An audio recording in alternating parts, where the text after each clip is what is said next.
ஒரு ஊர்ல ஜீவன் ஜீவிதா அப்படின்னு ரெண்டு சின்ன பிள்ளைங்க இருந்தாங்க. ஜீவன் தன்னோட தங்கை ஜீவிதா கிட்ட எப்பவுமே விளையாடிக்கிட்டே இருப்பான். ஜீவிதா ரொம்பவும் துருதுருன்னு விளையாடுற பொண்ணு. எப்பவும் அண்ணனோட பொருள் எதையாவது எடுத்து கீழே போட்டு உடைச்சிருவா, இல்லனா கால்ல போட்டு மிதிச்சு இது எனக்கு தான் சொந்தம், அதனால நான் அப்படி மிதிச்சேன் அப்படின்னு பேசுவா.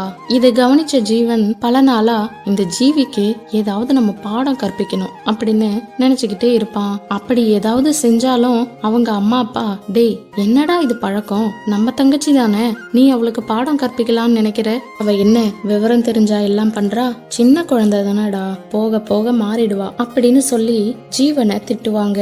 சேனலை சப்ஸ்கிரைப் பண்ணி மறக்காம லைக் கமெண்ட் ஷேர் பண்ணுங்க.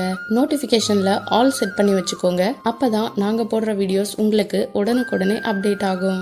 ஒரு நாள் ஜீவன் அம்மா அப்பா யாருமே வீட்டுல இல்லாதப்போ ஜீவிதாவை பார்த்து, ஏ ஜீவி, உன்னோட கை கால் கண் மூக்கு வாய் இது எல்லாத்தையுமே இப்ப வந்ததே ஒரு பறவை, அது கொத்தி எடுத்துக்கிட்டு போயிடுச்சு, உன்னால இனிமே எதுவுமே செய்ய முடியாது, நீ அமைதியா வாயை மூடிக்கிட்டு தான் இருக்கணும் அப்படின்னு சொல்லிட்டான். இத கேட்டதும் ஜீவிதாவுக்கு ரொம்ப பக்குன்னு ஆயிடுச்சு.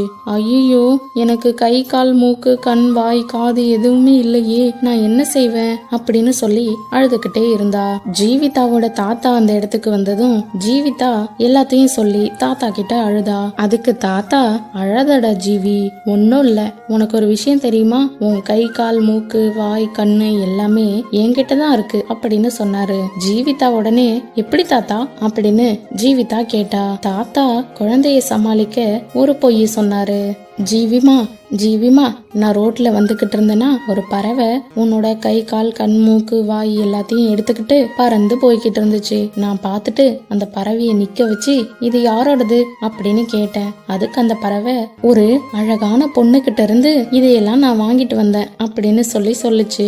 அப்புறம் யோசிச்சு பார்த்தேன், இந்த ஊர்லயே ரொம்ப அழகான பொண்ணுன்னா என் ஜீவி குட்டி தானே, அதனால உன்னோடதுதான்னு சொல்லி அந்த பறவை கிட்ட இருந்து எல்லாத்தையும் நான் வாங்கிட்டு வந்துட்டேன், உன் மேல எல்லாத்தையும் ஒட்டி வைக்கிறேன் அப்படின்னு சொல்லி ஆத்தா கை கால் கண் மூக்கு வாய் காது எல்லாத்தையும் எடுத்து அந்தந்த இடத்துல வைக்கிற மாதிரி அவளை புடிச்சு விட்டாரு. அதுக்கப்புறம் ஜீவிதா, ஜீவன்னா பாத்தியா, தாத்தா என்னோட எல்லா உறுப்புகளையும் மீட்டு கொடுத்துட்டாரு, நான் இனிமே எப்பவும் போல அடம் பண்ணுவேன் அப்படின்னு சொல்லிட்டு அங்கிருந்து ஓடி போயிட்டா.